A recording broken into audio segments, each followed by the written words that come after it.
Welcome to Pivotal People. Today we're speaking to Jay and Palvi Dodhia.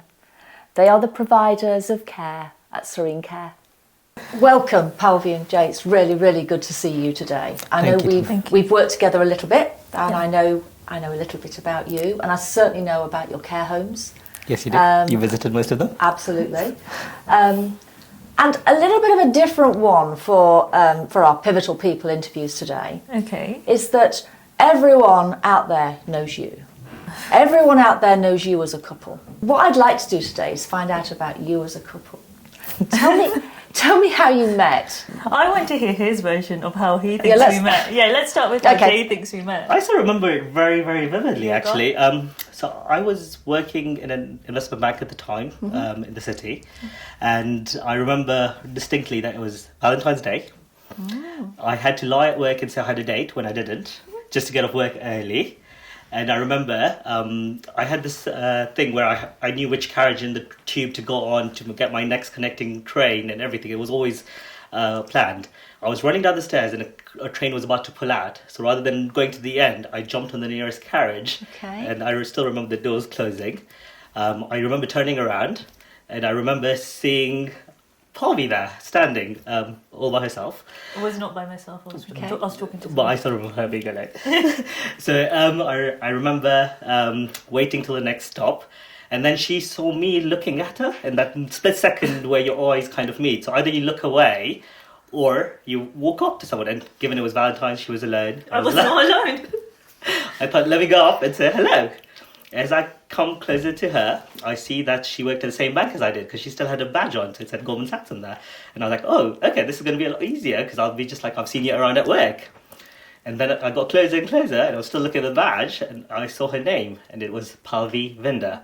And that's quite an unusual name. Okay. So, but 2 weeks ago, one of my friends had tried to set me up with a girl called Palvi Dodhia at Goldman Sachs. So I was like, oh my God, this is just going to be really easy now. So I walk up to her and I say, hi, you're Palvi, right?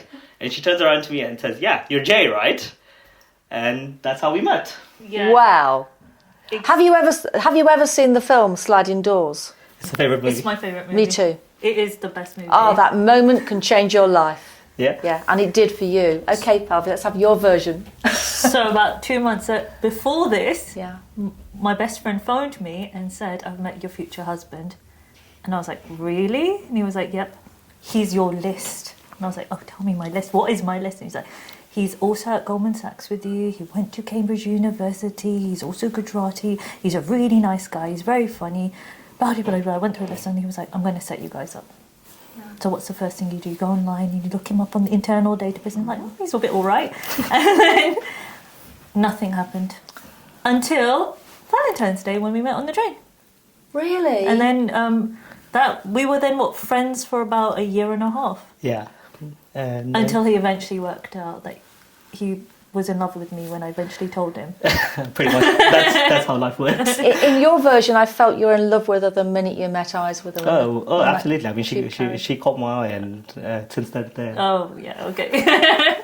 Okay. I mean, one of the things that really interests me is how you two work together so closely in such a high-pressured job. I mean, what you do, I know how challenging it is, and I know the challenges you have. How do you cope with work-life balance? I think a lot better since you guys are involved. So since we've hired Fulcrum, it has changed our lives completely in that regard.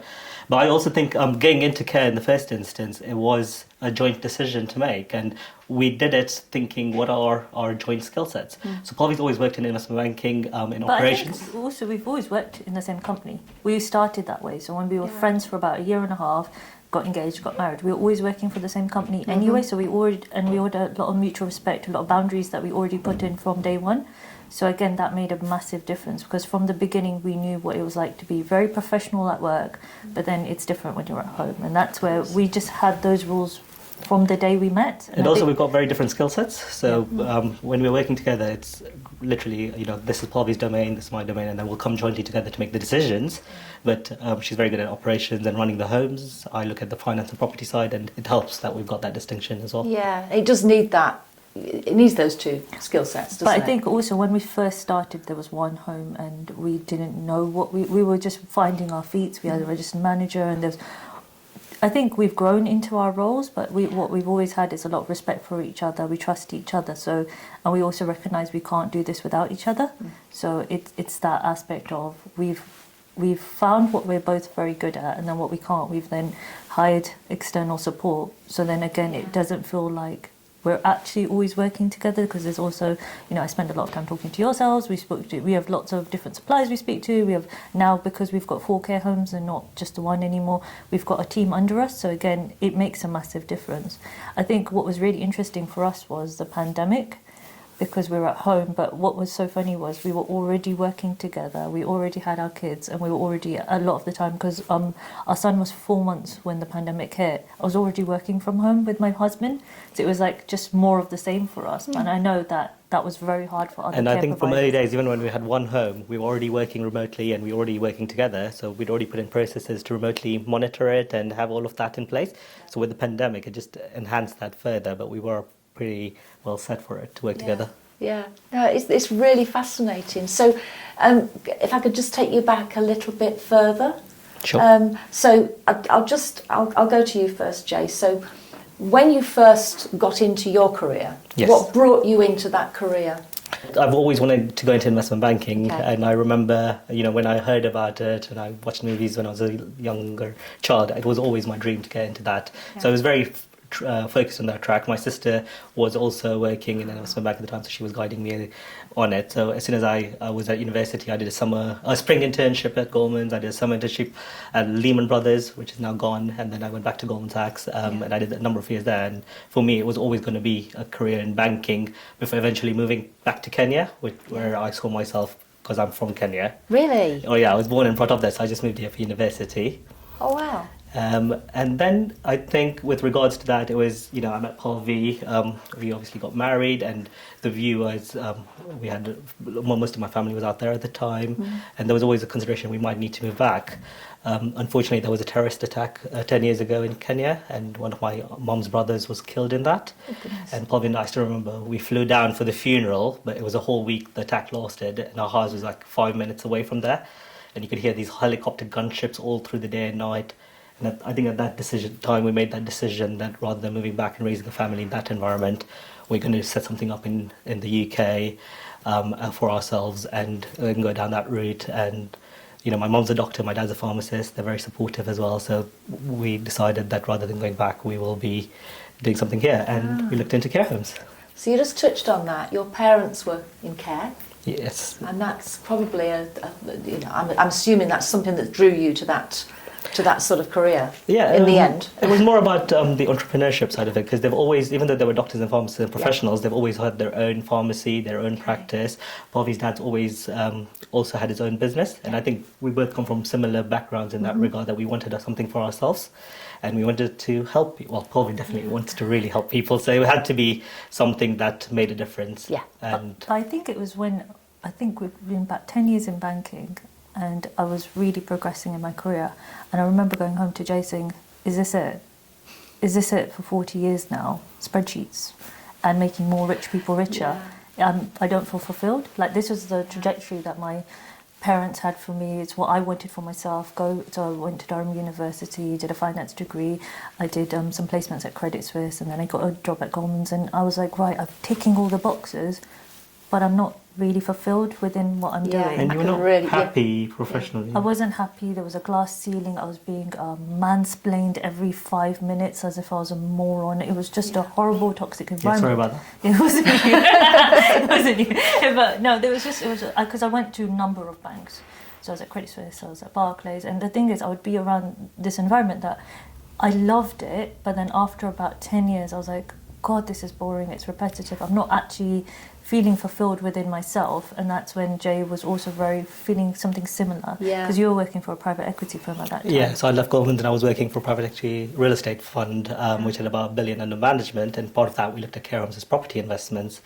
So the model always attracted me. I understood how it works financially, but then we could see that we could combine our skill sets and make a difference.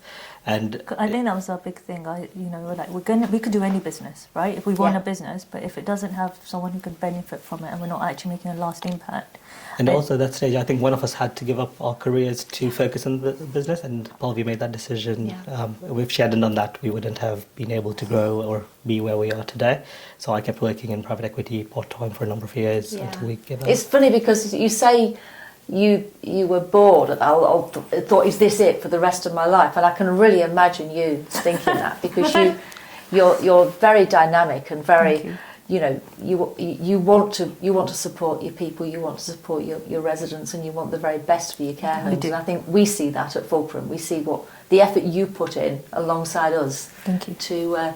To get to where you want to be. But for us, it's really important because we're not doing this for 1 home, 2 homes. We're not doing this for 2 years and then want to exit. We're here because we want to make a difference. Yeah. And whether we do it for 1 home, 4 homes, 10 homes, we just want to make a difference, and that's what makes us feel good. So if something goes wrong, we feel personally bad that it happened on our watch, and if something goes great, that's what we actually expect it to be. We don't want people to come to care homes to die. We want them to live, and that's why we're always adding on lots of community engagement. We would just want it to be fun. And I think also the big thing for myself and Jay is we've always been close to our grandparents. So that's a massive thing for us, and we're very close to our parents, both of our parents. So again, it's what would we, the whole parent test of would I ever want my own parent to be in this care home? If not, then why should anyone else want to put them in? So we always try and do the best we can under the circumstances that we're in. And we're very lucky that we've now at a point that we've got a really amazing team under us, and we're so proud of them and what they do every single day, so that they genuinely, every single person we've hired just wants to make a difference, and that's what really sets them apart.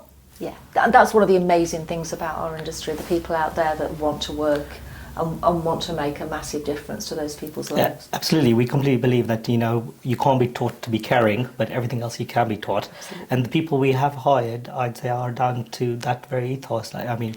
Everyone we've interviewed, we've made sure that they really care about, the sector. They all work above and beyond. Honestly, we don't have to ask them. They just do it because it's not they're doing it for us. They're doing it because they're just very good people that just want to make a difference. And that's why our team is so good.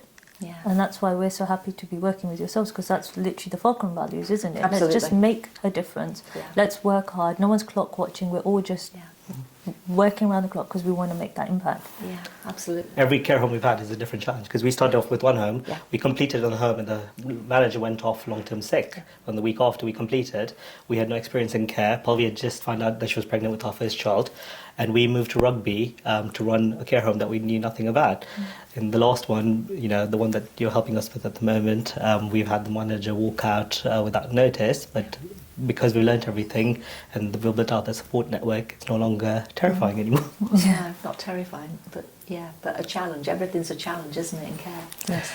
So look at the future. I know what you're going to say. Okay. So what is the future for you and the care industry? I know you say he's going to buy another home, isn't he? Of course he is. He's probably looking right now. I'm sure he's probably got one. Thank God you took his phone away. I know. He's probably bought one. So the future, joking aside, how many care homes would you like eventually in your portfolio? Is it there's no set number. I will say that from now. But equally, it has to be something that we are comfortable growing with and managing. And I think, again, with the partnerships we are putting in place now, as we scaled up from 1 to 2, it was a different challenge. 2 to 4 has been a completely different ballgame. Yeah. And I think 4 to 8 will probably be the same, and so on and so forth. So whilst we can find that balance, then we'll keep growing. When we find that we can't find that balance anymore, then it's time to stop. It's good. Yeah, I can remember a phone call where Palvi was saying, "Oh my goodness, he's bought another one." I don't think he was there. I don't think he knows about that. That's pretty much how it works. I find out at the same time you find out. That's right. Yeah. So the future for your company is to carry on growing to a point where you feel it's. Yeah, I think we really want to make a difference, and the way we see that doing is that making sure that everybody gets the best level of care irrespective of what they pay. So our model's slightly different. We don't just buy purpose-built homes. We just don't buy new homes, and we don't just look for privates. We'll take local authority with our top-up. We look to buy care homes which are existing and then make them fit for purpose. So Palvi's done a diploma from Sterling in dementia design, just to give us that extra knowledge to go in. We put in, cinema rooms, sensory rooms. You've seen the spaces we create in the homes to make them fit for purpose. And I think that's what sets us apart, because we don't believe that the industry needs to move to a completely new third generation model. It's not affordable, as we know. So existing homes, there's already a shortage. If they keep closing the way they're doing, then we're going to be in serious problems. You're right. During this session of interviews, we've spoken to people who are in the brokerage and actually sell the homes. And I think it's very important that we do have a selection of homes. And that we've all got a choice when we need it. I need it a lot sooner than you do. But when we're there and we need a care home, we need to have the right one for us. But I think everyone needs to understand that we don't all go on holidays and all want to go to the Hilton. We don't want to. There's just different models for everyone. We all have our own tastes and styles. We're not going to say that our homes are going to be for everyone. But then not every home's for everyone. You just need to find it's that perfect combination of the right location, the right size, one close to your family or not, or maybe it's the other mix of residents. Yeah. It's the sort of management you have, it's the activities. There's so many variables, but we just want to make sure we're as appealing as we can be.